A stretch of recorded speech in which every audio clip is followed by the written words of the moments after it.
Okay, so on to tonight's lecture, or November one, and it's my great pleasure to introduce Dr. Christian Knoblauch, who is a senior lecturer here in Egyptology at Swansea University.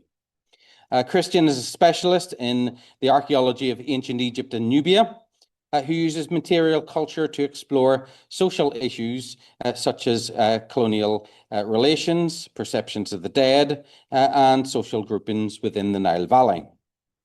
Drawn on extensive fieldwork in Egypt and Sudan, he serves as the assistant director of the University of Michigan Abydos Middle Cemetery project, which will be the focus of tonight's lecture. And he also co-directs the Oronati Regional Archaeological Project with Laurel Bestuk of Brown University. This is excavating a Middle Kingdom fortress on the island of Oronati. Dr. Knoblauch completed his degrees in Macquarie University and earned a PhD as a guest at the Freie University in Berlin, with prior teaching positions at other institutions, including Sydney University and the University of Vienna. So moving on to tonight's lecture, which is going to be on painted chapels and saint cults at the Abydos Middle Cemetery in the late 3rd millennium BC. So over to you, Christian. Do you want to clip on? Yeah, thanks. There you go. Down there. Okay. Thanks so much for the invitation to speak. It's always a pleasure to speak to the friends. Nice to see some faces in the audience here today. Also some of our students. Welcome. Thank you for coming along. It's my honor to talk about the results of the University of Michigan's Abydos Middle Cemetery project. It goes without saying that this is a very big team, includes Egyptian scholars, scholars in the United States, our excellent colleagues from the Ministry of Tourism and Antiquities, as well as students, local workers who participate into the results of our project. I'm just the lucky one who gets to speak about it tonight. So I'm really excited about this project, actually. I've had the very good luck recently to be awarded a sabbatical here at Swansea University, which will be for 6 months starting after Christmas. And as part of that sabbatical, I had to make an application based on a research project I'd like to do. And I approached Janet, who's the director of the project, and asked her whether I could use our archive to investigate the history of Abydos between the end of the Old Kingdom and the beginning of the Middle Kingdom.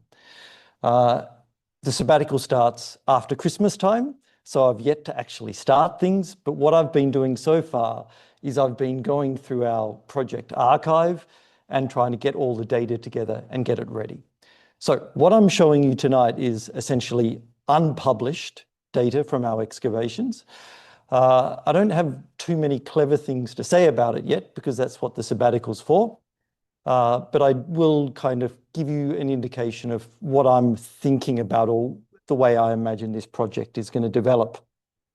Now, some of you might have been to Abydos. Hands up if you've been to Abydos here. Okay, I imagine everyone went to the Temple of Seti I, and everybody probably also went to the Temple of Ramses II, which you can see on the bottom left of your screen. Of course, you probably are aware that Abydos is particularly famous as the cult center of the god Osiris. And for that reason, you might know a lot about the so-called North Cemetery around opposite the Kom El Sultan that you can see highlighted in red here. The area which the University of Michigan is investigating is the Middle Cemetery.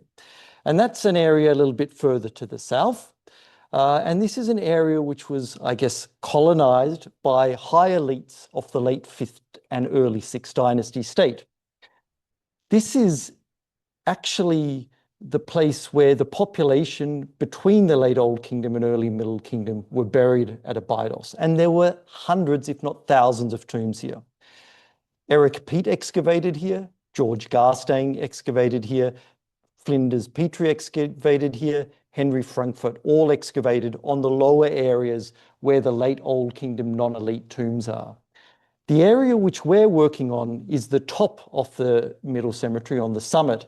And this was an area which had been gone through by Yanni de Athanasi for Henry Salt. Then it was excavated by Richard Karl Lepsius. And then finally, it was also then investigated extremely thoroughly by Auguste Mariette in the middle of the 19th century. So we're working in the footsteps of other people and dealing also with what other people have done to the site. So it's in very much an archaeology of an archaeological history of the 20th century and 19th century. Some of you will know the Middle Cemetery because of this famous biographical stone. Can anybody here in the room tell me whose stone this is? Weni the Elder, the famous official who served 3 kings at the beginning of the 6th dynasty. His biographical stone was removed from the site by Auguste Mariette.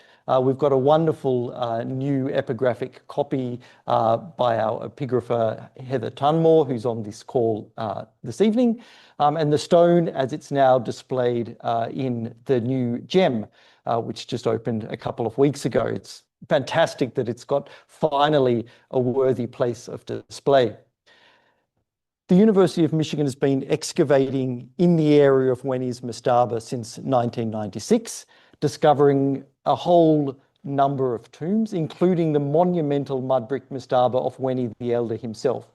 This is a truly monumental construction. It is 30 meters by 30 meters. And just to give you a size, a relative size, or an indication of the importance of this tomb, the ground plan of it, the footprint, is essentially the same as the Queen's pyramids of Pepi I and Pepi II at Saqqara South. We've not only found the tomb of Weni the Elder, whose reliefs are shown on the left, but I think it was a surprise to everyone who followed the narrative of Weni as a self-made man that we actually also found the tomb of Weni's father, who was an equally important person and a predecessor as a vizier and an overseer of Upper Egypt.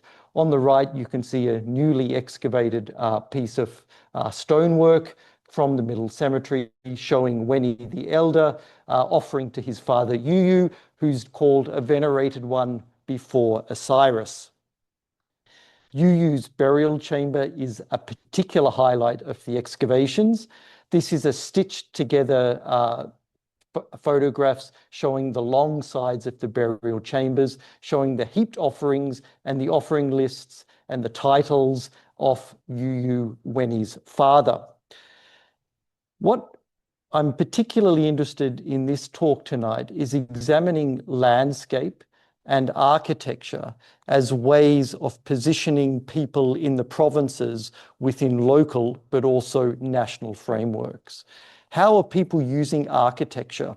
How are people using landscapes to communicate their identity, but also to establish things such as legitimacy? Weni's mastaba is a really interesting case. I often think that when this was built in the mastaba of his father, it must have been like the aliens arriving in Abydos. Up to this point, Abydos had been a site of relatively minor importance. And the architecture which we've got here is not only monumental, but it uses an architectural vocabulary which is foreign to the site. Rather, its ancestral home is the world of Memphis, the world of kings, and the royal court, essentially the world from where Weni comes. This is visible in the shape of the tomb itself, which is a non-local form, the size, of course, the use of monumental hieroglyphs, which essentially this is the first time that we have written monumental hieroglyphs in the Abydos Cemetery landscape, the biographical stone, which is of such a complex nature in terms of its phraseology that it would be very difficult to have actually understood it as a local person. And then also things such as the northern false door, which is only otherwise found on Queen's pyramids of this period. And then the corner pillars, which are decorated with images of Weni and his father Iyu, which is only found on the tombs of the highest viziers in the Tedi Cemetery and the Pepi I Cemetery at Saqqara. This plan shows essentially the origins of the cemetery. We might have some early 5th dynasty tombs on the hill leading up towards the summit, but the summit was essentially a family affair reserved for Yuyu, Weni's father, and Weni himself at first during the early to mid 6th dynasty. Note how the tombs themselves use architectural imitation to provide a dynastic link between them, but also then their spatial arrangement, which is used to show the ancestry of Weni and his relationship to his father, Iyu.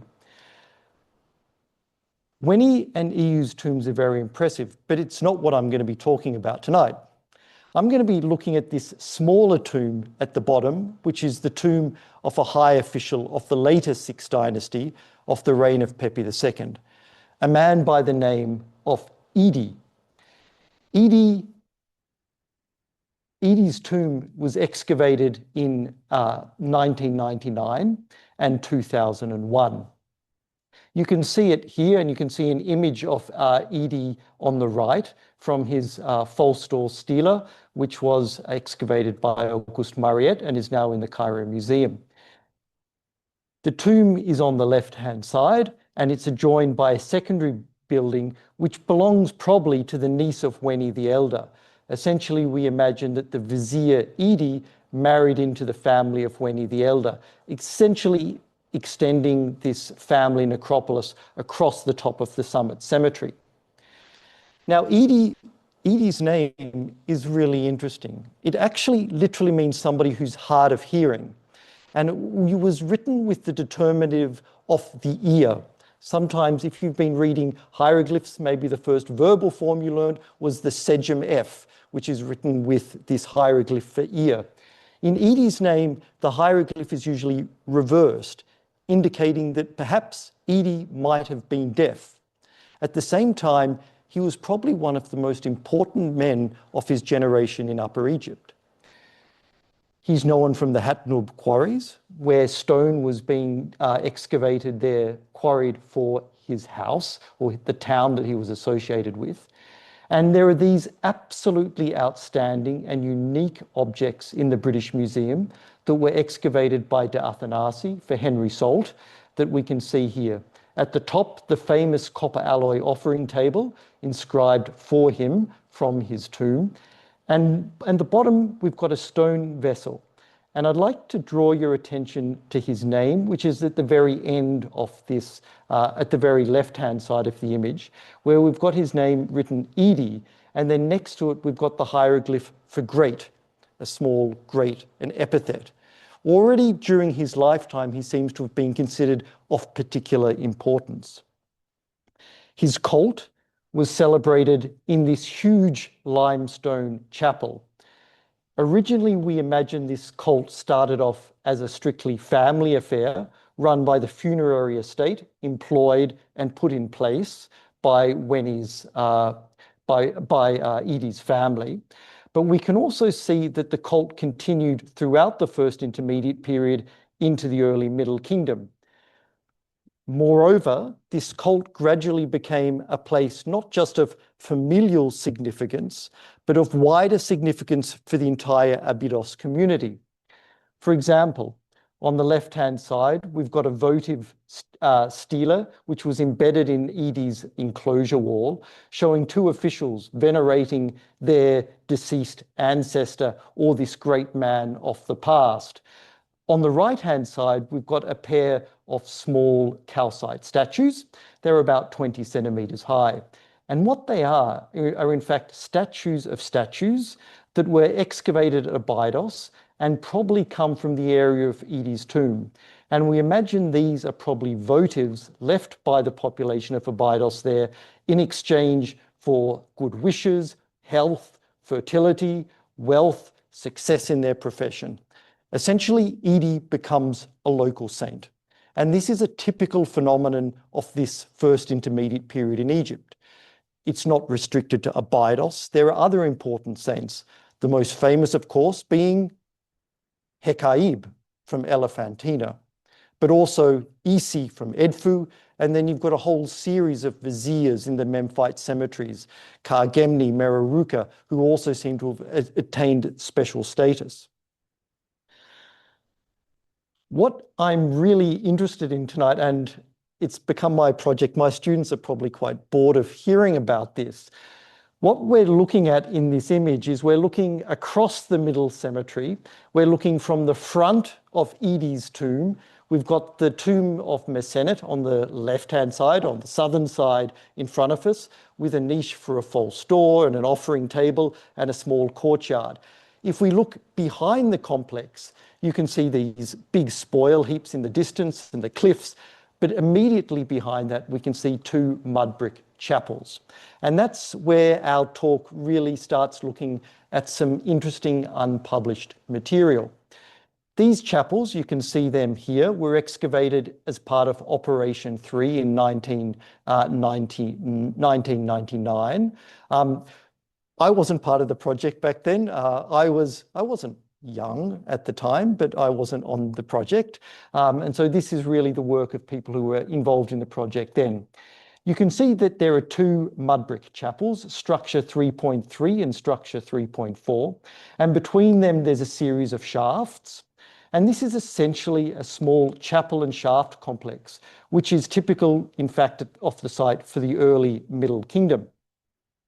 This is a reconstruction of the way they might have looked. Now, when they were excavated and published in a preliminary report, it was originally thought that they might date to the Old Kingdom. And I completely get that. For two reasons, they were kind of thought they might belong to the Old Kingdom. First of all, you've got architectural mimicry going on. They look like the Old Kingdom structures that they're next to. Okay, they're deliberately built in a way which resembles the other architecture. So they could be of the same date. The other argument, of course, is that the way they're arranged around the structures, the larger structures, is that they almost seem like Queen's pyramids around a larger pyramid, subsidiary tombs that are of secondary importance to the large tomb, possibly the place where further family members were buried. What I hope to show tonight is that these structures actually date to the early Middle Kingdom, but I really like the idea of mimicry and also spatial arrangements reflecting relationships between these people. I think although they're separated by a century and a half, I think we can think about, on the one hand, that these people are using the architecture of the past to place themselves possibly in some kind of fictional ancestry with these people, relating their monuments to the earlier Old Kingdom structures. But I think also the layout as subsidiary mastabas to these larger complexes suggests a direct ancestral link between the people of the early Middle Kingdom and the people of the Old Kingdom. People trying to make links to the ancestral past at the end of the First Intermediate Period, which was a time of social and economic change at the site. We'll get on to a bit more detail what that might mean later on. This is the smaller of the two complexes, chapels, and it was the last of the two to be built. Remarkably for the site, Mariette very kindly left some stone objects in situ. In this case, the massive door threshold made out of limestone and the two frames that you can see there. They record the name of the deceased and request offerings from the estate of Hentiamentu, the local god and the ancestor of the god Osiris. You can see some images of these here. This was obviously an incredibly important person of elite status in the local population, not only to be able to afford limestone of this size, but also, I think, to be buried in this particularly sacred and prestigious area of the Middle Cemetery. The larger of the two chapels was the first to be built, and this is really an exceptionally well-preserved chapel. You can see the chapel at the rear. It originally had a roof about 2 meters high. It's got a small mud brick enclosure wall, 30 centimetres high, a lovely forecourt with beautiful smooth plastered mud plaster. Either side of the door, there's a small pedestal, probably for an obelisk on either side. And in front of the door, on axis with the entrance and on axis with the empty stela at the back, we've got a hearth, which I can show you in a bit more detail here on the right, which was a place where burnt offerings were made. Now, this enclosure wall and this hearth on axis, these are kind of very, very typical features of the Abydos Cemetery, specifically in the late Old Kingdom and early Middle Kingdom. So it's another example of this architectural mimicry which is going on. Before we look at detail on the inside of this chapel, which is really remarkable, I'd just like to point out one particular feature. This slide is my attempt to look out from the stela, now gone, somewhere maybe in the Cairo Museum, and look out directly from the stela into the surrounding landscape. And when you look out, you can look straight out the doorway and you look then onto the mastaba of Idi. And I think what we've got here is the importance of sight lines in the establishment of Egyptian tombs. The idea of placing these tombs here was to, on the one hand, ritually extend the Idi complex, but also to bind the owners of these chapels into the performance of rituals which took place at the Idi complex itself. From the Middle Kingdom offering stela from Abydos, we know how important it was for the deceased to be able to actually see the rituals being performed or the procession being performed for Osiris. And I think what we've got here is essentially the same thing, and possibly also the origins of this tradition at the site. When we look into the chapel itself, we've got something which is truly unique and remarkable for the early Middle Kingdom at the site. We actually have a painted polychrome decorated interior. Those of you who know about the Middle Kingdom at Abydos will know that there are hundreds of funerary chapels of this date, of the late 11th dynasty through to the end of the 12th dynasty at the site, but none of them have got painted interiors. This is the first one that's ever been found. What we've got is essentially a mud brick structure with mud plaster, and over the top a very thin layer of plaster which was then painted. When this was excavated, it was apparently just falling off the walls. And so the documentation, which I'm going to show you, is rescue documentation that was done before it all disappeared. We've only got the lowest register, but you should imagine that in this tiny constrained space, there are originally probably about 4 or 5 horizontal registers of decoration covering all the surfaces. So it must have been very garish, extremely lively, and reduced essentially the decoration of a whole kind of nomarchial tomb into a very small space. I thought I'd kind of show you some of the scenes so you can get an idea of what type of scenes are being depicted in the early Middle Kingdom at Abydos, where so far we've got no tradition of painted tombs. This is completely new. When you go in the door and you go onto the southern wall, the lowest register shows a procession of male figures who are, you can always identify them, painted red on the right, some of them with their arms raised. At the very left-hand side of the screen, you can see, and the scene is a structure with red columns indicating wood, and then probably blue doors. And inside is a figure with yellow skin and with a white garment. Question to the audience: what gender are we looking at in this particular scene of the person in the shrine? Female. So we've got a female in a shrine and a procession of males in front of her.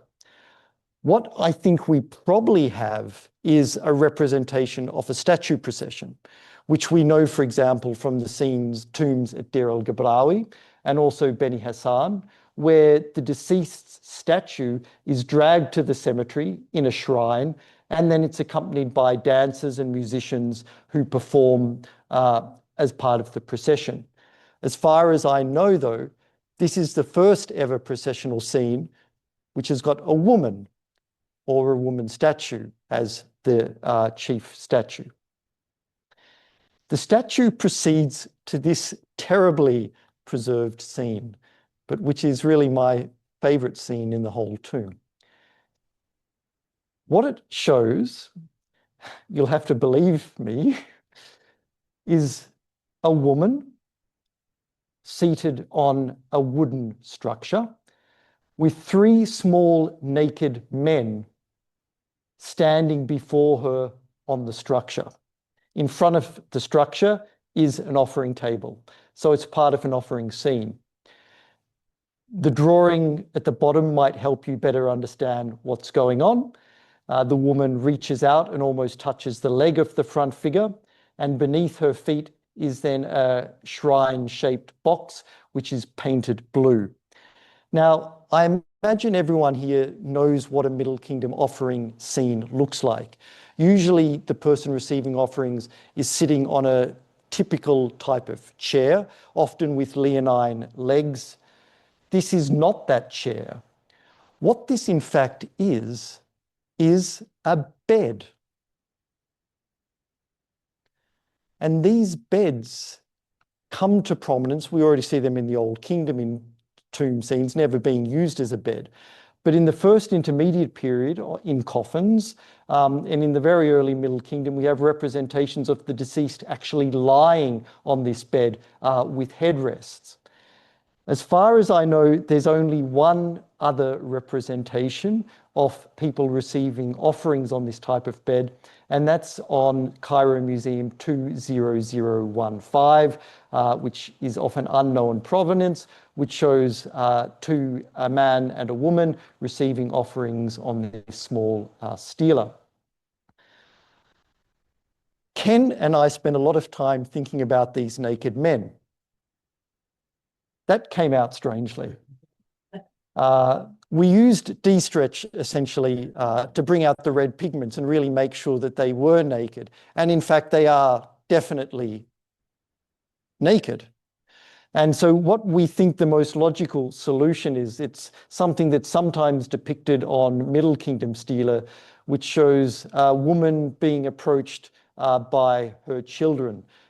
Usually, though, they've got a lock of youth, which we couldn't identify in our case, or they've got their hands to their mouths in the typical iconography of an Egyptian child.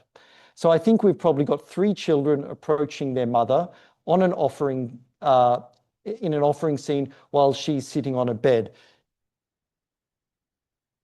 If you know of a parallel, if you have seen anything similar to this, please tell me, and that will be very useful for my sabbatical research. If you go then onto the wall next to the false door, there's an equally interesting scene. It shows another woman, definitely identified as a woman, sitting on a small plinth, and she's got an adze in her hand, and her name is EU, the same name as the father of Weni, so further linking people in the present to the past by giving them the names of these ancestors. But she's working on a piece of wood, which is then vertically arranged. I'm going to be working on this tomb with my dear colleague in Vienna, Ljubica Hudikova, and she wrote her PhD on women in Old Middle Kingdom scenes, and she could categorically say that never in her experience has she ever seen a female carpenter in an Egyptian scene. So we've got already two or three unique features in one particular scene. The best preserved scene is probably the one that's most easily identifiable, and it's less unique, although it is really quite beautiful. And it shows a brewing and baking scene, the preparation of offerings, the dietary basis of the living and the dead in the tomb. And it's depicted as taking place in a columned space. We've got a lot of different phases of production. On the right, we've got the heating of the bread molds. In the middle, we've got the filling of the bread molds with the dough. And on the left, we've got the grinding of the grain. The grinding of the grain is really a unique scene. And what we can see, and this is really interesting, you can see that in the Old Kingdom, women ground the grain into flour by kneeling on the floor and rubbing a red grindstone over the cairn, which was then set on the floor. In the very late First Intermediate period, there's a change in the technology, and that cairn is then raised off the floor and then put into a mud brick basin or a basis or a stand. And that's the type of cairn that you can actually see in this scene. And that's a really good indication that we're dealing with an early Middle Kingdom or very late First Intermediate period scene, because this is new technology. We can also work that out by looking at the shape of the bread molds. Some of you know that I do like ceramics a little bit, and we can actually date the scenes by the types of ceramics shown in them, and they date to the late 11th dynasty and the early Middle Kingdom. Luby was also really interested in this particular scene when she saw it for the first time. It's a little bit hard to see what's happening, but what you've got is a woman on the left-hand side, identifiable by her yellow skin, and she's got a hairdo which projects out the back and points directly out the back, which is something that we've got quite a bit of at this time in Egypt. She's heating bread molds in, we should imagine, a bed of charcoal and embers on the right. And the bread molds are kind of shown in this light grey colour to show that they haven't been properly fired. But above, you've got then this wonderful depiction of the fire, which is, once again, as far as I understand, completely unique to this particular tomb so far. This is the woman with filling the bread molds. You can see that she's taking long tubes of dough and putting them into the bread molds in front of her. And she's taking the dough then from this wonderful little pot in front of her, which has got a white rim to show that it's got all this sticky, floury mess in it. On the north side of the tomb, we've got a long black dado that you can see here. And on top of that, then there's a long blue line. And that indicates that what we're looking over the entire lower register is essentially an aquatic scene, or a scene taking place on the river. And what we can see, it's very, very badly preserved, but on the left-hand side is you can see there's a boat, and on it there's a woman who's represented at the same scale as the man in front of her, which is relatively unique in this period. The man's wearing a royal shendit kilt, and the woman is seated behind her with her knees pulled up before her. We can imagine this is on the left-hand side of the scene, and it's probably part of a fishing and fowling scene. So on one side there'd be fishing, and on the other there would be fowling. So unfortunately, it's very badly preserved.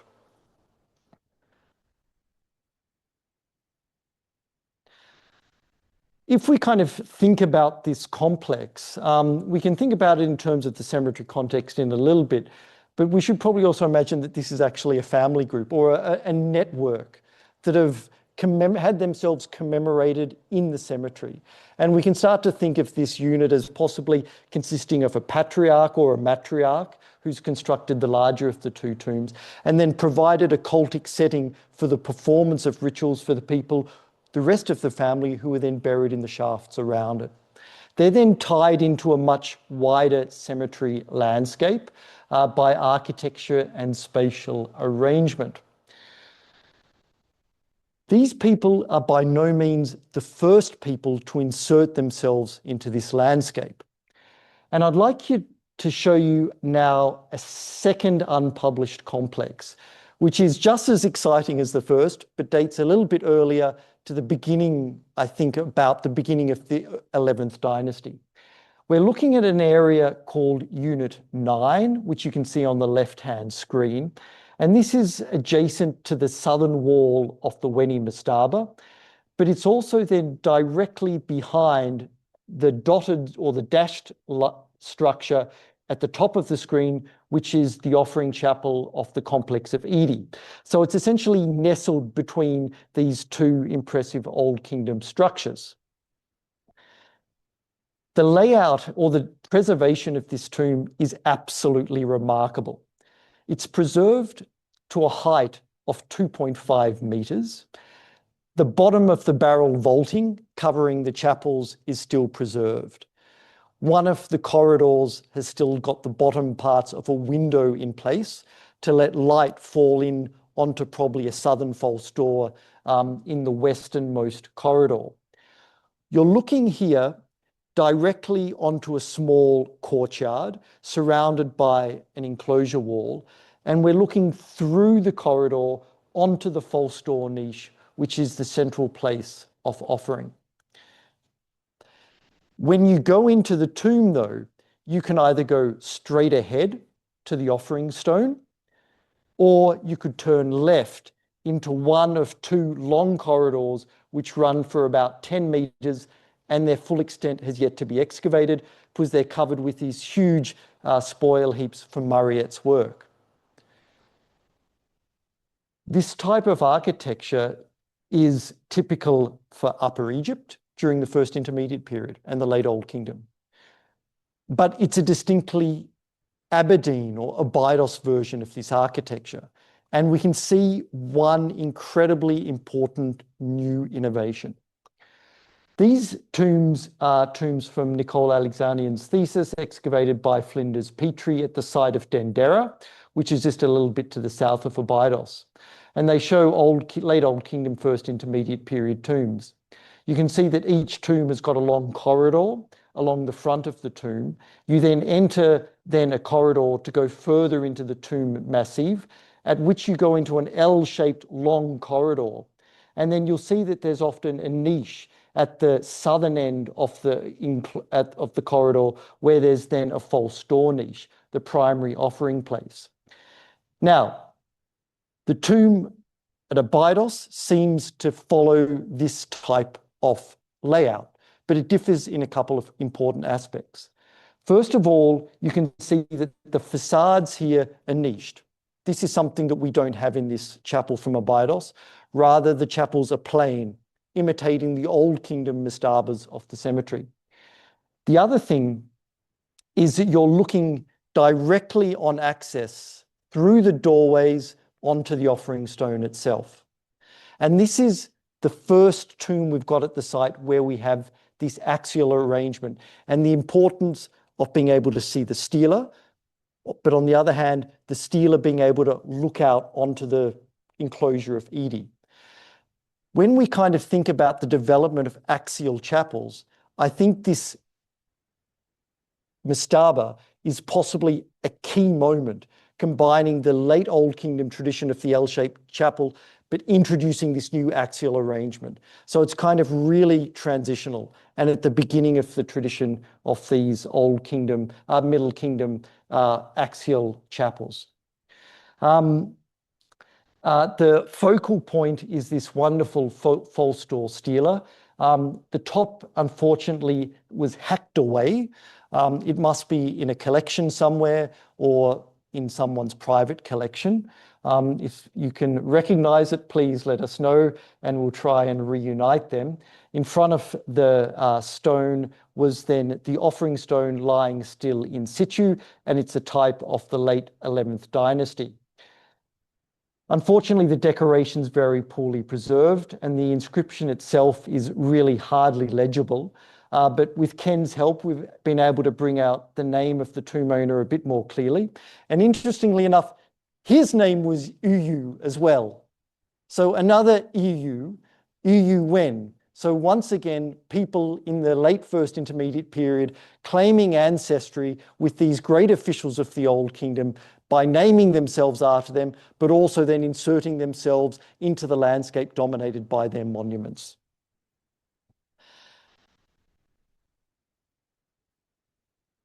The exciting thing about this tomb, the third most exciting thing about this tomb is that it also has painted scenes. In fact, all the chapel was originally painted. It must have been absolutely spectacular. And we should probably assume that lots of tombs were decorated in this way at Abydos. Unfortunately, they're just no longer preserved. There are only two scenes which are still visible or well preserved. One is a funerary procession showing two men taking a gazelle and an ibex to the offering place.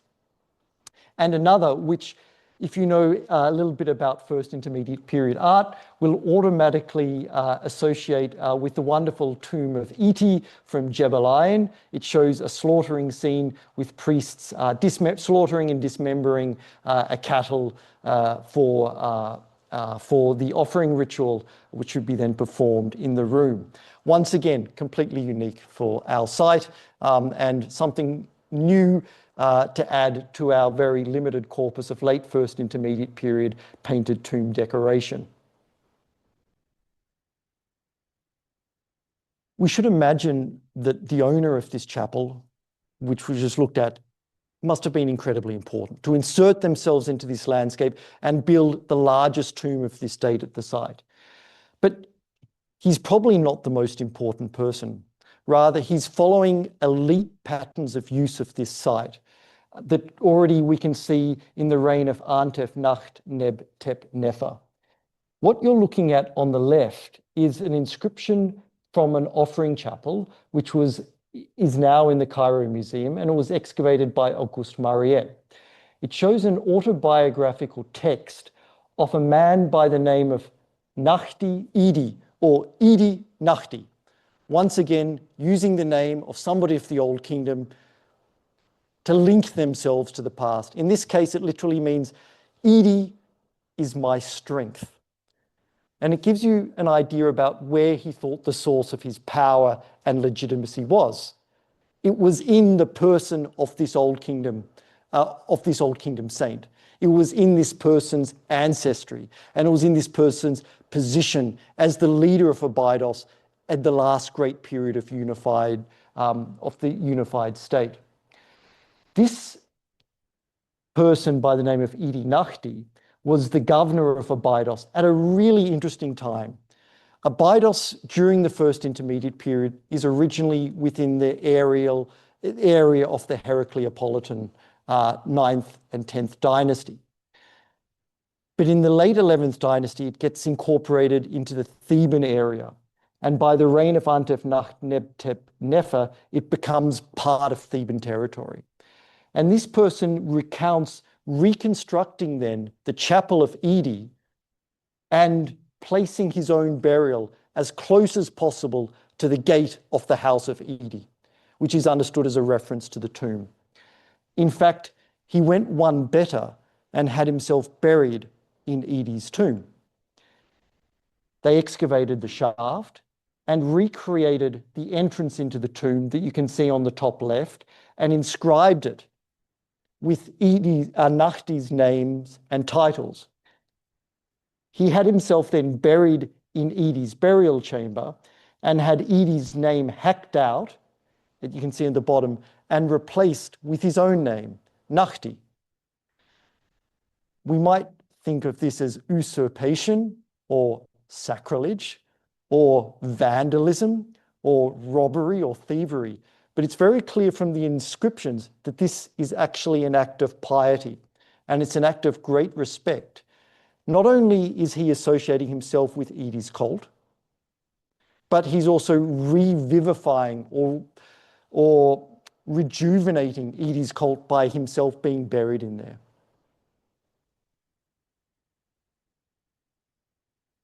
The fact that he mentions the king, Antef III, on this inscription is really interesting. And it gives you an idea about how these local governors were legitimizing their power at the time when the Theban state was expanding. Essentially, they were doing it the way their ancestors were doing it. They were linking themselves with these great people of the past, securing their social position by creating fictional genealogies, which went all the way back to the Old Kingdom. And this is a typical strategy of the Middle Kingdom. We've done a little bit of digging around in collections, trying to find more about this family. And it's really interesting that there's a stela in Chatsworth, Ken? Chatsworth. It's actually concreted into the wall of this manorial house in the north of England. So you can't take it out and look at it and examine it in any detail. But it obviously belongs to Nachti's family. And it shows that he was the son of a governor of Abydos and an overseer of the cattle of the Thynite nome. And Edi Nachti is actually shown at the top of the register, in the top of the lunette. And it's really interesting to think that this stela makes it very clear that it was erected in a different landscape, not in the Middle Cemetery. Rather, it was erected as part of the newly consecrated Osirian landscape in North Abydos. And we also know that probably the son or the other son of the owner of this stela is the owner of stela Louvre C15. So we can get a family tree going. And this person was also commemorated at North Abydos in the area of the Osirian, the mythological landscape of Osiris around the Osiris temple. So what I think this is really interesting, it kind of shows the interplay between local elites, royalty, at a time when Abydos is being transformed from essentially a site of local regional importance into a new national centre.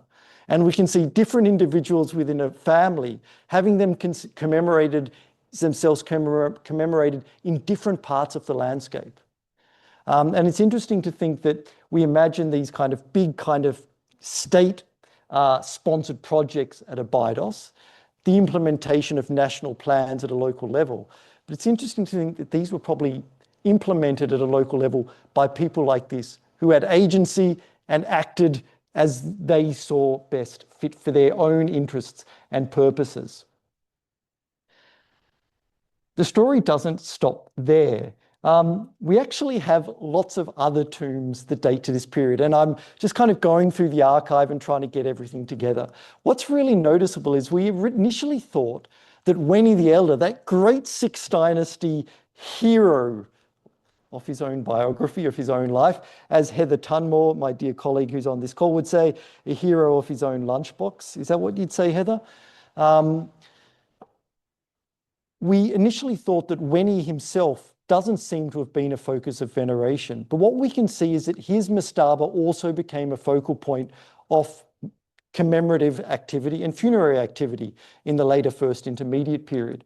But that area seems to be for less prestigious burials.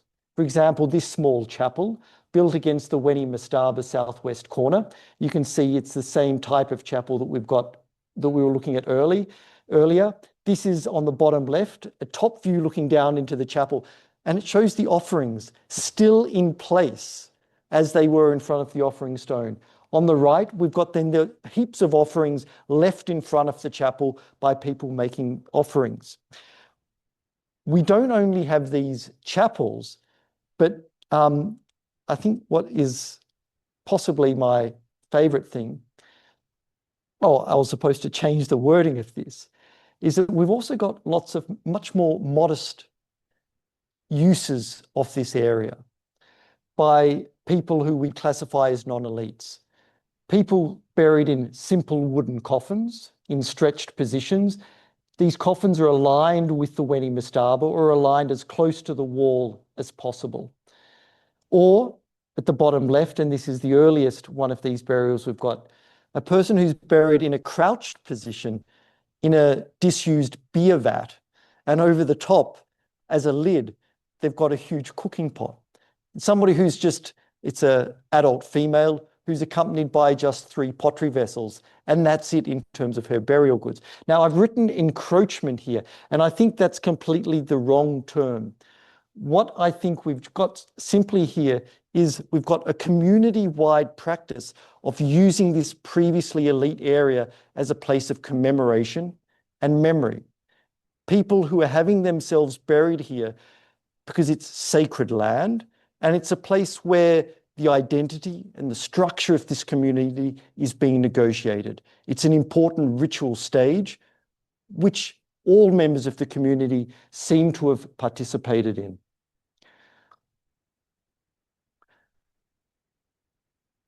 I promise I'm summing up. Uh, I've shown you a lot of material in a very little time. Something that you might have noticed when you looked at this slide are the strange little box-like structures to the right of the chapel. And these are actually on about 65 centimeters of built-up desert surface. So they post-date the construction of these chapels, and they date to the late Middle Kingdom, the late 12th dynasty. And that kind of brings us to the end of this chronological, the chronological part of this paper.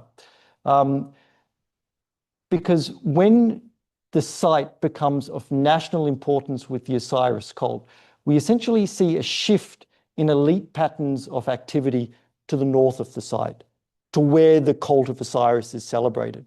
Local elites and non-local elites are now engaging in the national landscape, which is sponsored by the kings. And that becomes the most important place for display and negotiation of identity, burial and commemoration. But it's really nice to think that despite the influx of people from other parts of Egypt and pilgrims and kings and royal monuments, there are still people returning for commemoration to this ancestral burial ground that goes all the way back to the late Old Kingdom. These little boxes, these ones were destroyed, unfortunately, but they're probably like boxes found on the other side of the Edi complex, which contained, for example, small votive statues commemorating, in this case, a man and a wife.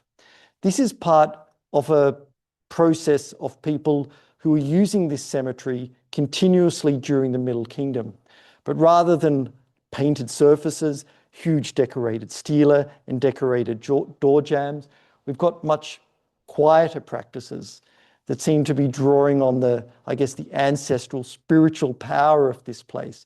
People who, while the state is expanding massively at the site, are still associating themselves or situating themselves in the archaeology and the architecture, the landscapes of their ancestors, which is kind of a pretty powerful counter-narrative to the idea of Abydos as purely a place of the cult of Osiris.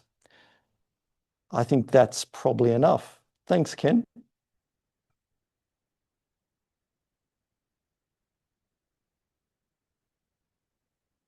Well, thank you very much for that, Christian. That was fantastic. And you really did kind of squeeze in a lot of really good stuff there and new material. Oh, you got something? Yeah, sorry, I'm a little bit disorganized. I was cooking lentil soup before I gave this lecture. I forgot the final and the most important slide. Sorry, Christian, we can't hear you very well online. Oh, sorry, I was cooking a lentil soup before I came, so I'm a little bit confused. I missed the most important slide, which is this, and it shows the magnetometry of the site conducted by Thomas Herbich in 2002 to 2004. On the left, you can see the site before excavation. You can see the mastaba of Weni and the mastaba of EU fairly clearly. The area which I've been talking about is at the bottom right, on the right-hand side. And you can see the area that's been excavated there. And you can immediately see that what's been excavated is only a fraction of what lies beneath the desert sands, and that the small chapels which we were looking at, which is in that blue rectangle at the bottom right, is only part of a series of rows of chapels which go all the way back. So there's incredible potential at this site to find more. So whenever I mention the word unique or this is the only one, please temper that with a grain of salt, that we've probably excavated only a tiny fraction of what was originally there. So thank you. Well, thank you again for that, Christian. Really fantastic. And it's exciting to kind of really see the magnetometry there and all the structures that you've got around that. There's several lifetimes of work at the site. All the structures that have been previously excavated to an extent by Mariette and others, but never fully documented. And I think this is why the project itself is so exciting, that it is stuff that has been returned to after 150 years that is revealing new things and I think if I remember correctly, you mentioned to me that one of the early excavations does mention a painted tomb, but that wasn't kind of like identified as to exactly where it was. Is that right? Murray describes finding a tomb that was painted, and he dated it to the 11th dynasty. He said it, I think he spoke quite disparagingly of the art, but really interestingly, it does kind of match up with the description of what we were looking at, and I wonder whether it is that tomb. And really interestingly, he found a small stela in it, which was dedicated to somebody by the name of Nachti. And that would, if it really was our chapel, it would be maybe an indication that the people building these chapels were not only claiming ancestry with Edie, but also ancestry with the person who was buried in Edie's tomb, Nachti. So it would be kind of an extension of this family necropolis. But we can't prove that, of course. Yeah, and that still is in Cairo now, is it? Yes. Yes, okay. Yeah, so if anybody has any questions, do please post into the chat, and Sam will be reading them out in a second. Does anybody have any questions in the audience here? Yep. What do you think influenced them to start painting in the tombs in Abydos? Was it other necropoli nearby, or was it just an independent thought that these people wanted to start painting? Yeah, thank you. That's a really good question. I probably could have gone into a bit more detail here, but there is a tradition of tomb painting at the site that goes back to the tomb of Weni, and then also continues, probably we should assume, with the tomb of Edie, which almost certainly had a painted chapel and decorated chapel as well as tombs of the early first intermediate period on the so-called lower slope cemetery down towards the east. So there is a local decorative tradition, but the dynamics of how this was then picked up again in the 11th dynasty, at the beginning of the 11th dynasty, is unsure. We should imagine that these people are influenced by sites in the broader vicinity, places where there is a painting tradition, but also probably from the tradition, of course, of painting decorated coffins of this time as well. So those are probably the two main: regional, local, but also then the painting of coffins as a possible inspiration. But it was an excellent question. I suppose kind of like sticking on to that point, and I know this is something we've discussed previously, whether the artists who were involved in painting that may even have been the same artists who were involved in the Gibelline ones, which, given the parallels that you've got there, it's possible, but difficult to answer. Yeah, until we kind of see how widespread this painting tradition was at the site. I mean, if this is the only painted chapel at the site, then undoubtedly these were not local painters. But at the same time, there's so many unique traditions or unique iconographic elements present in these tombs, which are not present elsewhere, that it kind of really feels like a local thing at the same time. So maybe it's an interplay between non-local artists with local traditions from painted stela or carved stela or something like that. We have to do more research on it. And I'm not an art historian, as you've probably gathered. My colleague Ljubica will work all that out for us, and she'll do a fantastic job. And I suppose I'm going to ask another difficult question now, which I know we've discussed before. The woman who is depicted, is it the tomb owner?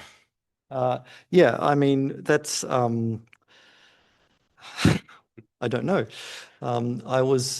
I know that women are represented as receiving offerings by themselves as part of male tombs, for example, at Beni Hassan and Deir el-Gebrawi. So the fact that she's receiving offerings by herself does not automatically mean that she's the tomb owner. But maybe that part of the tomb is certainly... it's strong in female imagery and women, and maybe that's an indication that that part of the chapel maybe really was dedicated to a particular woman. Any other questions here in the audience? It looks like it was legend in his own lunchbox. Oh, sorry, Heather. Yeah. How could I forget that? Any other questions here in the room? Do you have anything online there, Sam? No, nothing's come through to me yet. But if anyone would like to turn on their microphones and ask a question, now's your chance.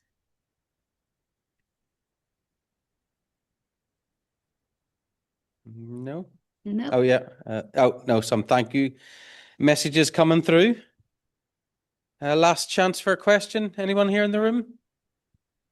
No. Okay, so in that case, I think we will finish here. So, oh, no, there's a question, is it? Yeah, if you want to read that one out, Sam. Yeah, sure. Many thanks. Oh, sorry, the chat's just moved up. Many thanks for sharing your fascinating research. This is from Marie. The lecture flew by and left me wanting more. Sorry, I've got more messages coming in at the same time. It's moving the box around. Yeah, I can see the question. She asks, is this an unusual combination of using older traditions whilst yeah. introducing new traditions? Can anything point one way or another? Can I just say that's a really interesting and insightful question. This is something that I've been thinking about, and I think what we can see here is we've got experimentation, but it's experimentation that's taking place within an established tradition. So they're making huge jumps, but those jumps are only possible because they're still referencing things which are traditional, if that makes sense. So they're not introducing everything at once. Rather, it's a gradual accumulation of new features and embedding them in traditions which are site-specific. Does that kind of answer your question, Marie?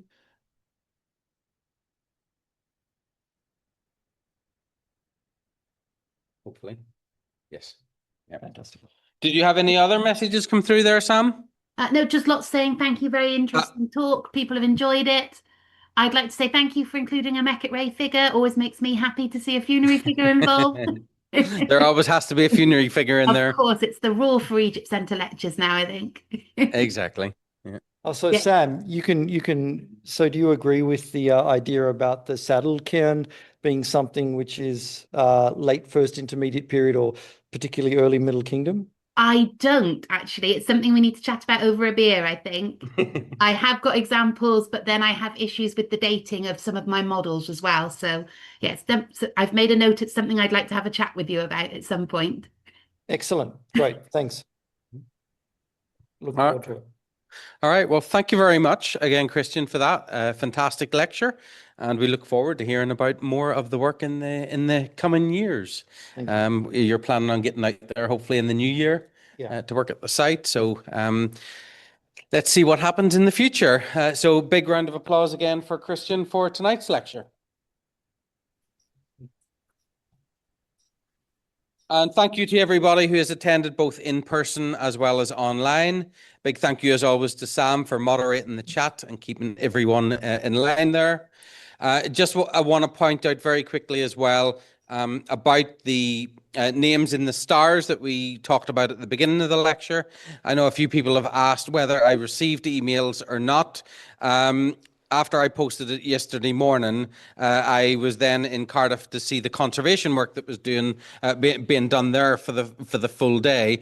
And by the time I checked my emails, I had almost 100 emails. So I'm kind of still working my way through everything, but I've added everyone to the list that has emailed me so far. And I've seen that during the talk, we have probably reached the 60 people, but I do hope that we can get more. So thank you everybody who has supported us so far. If you haven't already, put your name forward for that. As I say, we're hoping to add additional ones rather than just the 60 that we already had. So we'll, at the very least, put you on a reserve list, but hopefully we can get everybody in the ceiling to the Egypt Centre.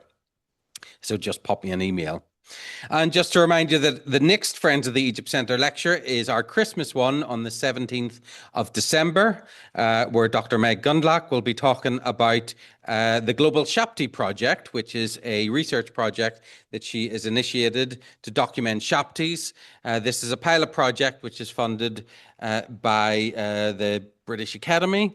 And it will be launched, the site itself will be launched on the 17th of December. So if you're around in Swansea, come along to that, or that will be available on Zoom as well. So it's a hybrid lecture. And if you're here in Swansea, we'll try and bring some mulled wine or even some wine and snacks for a Christmas party. And feel free to dress up in Christmas jumpers if you want. And maybe some people online will be wearing some Christmas decoration as well. So thank you, everyone, and look forward to seeing you next month. Bye, everyone. Bye.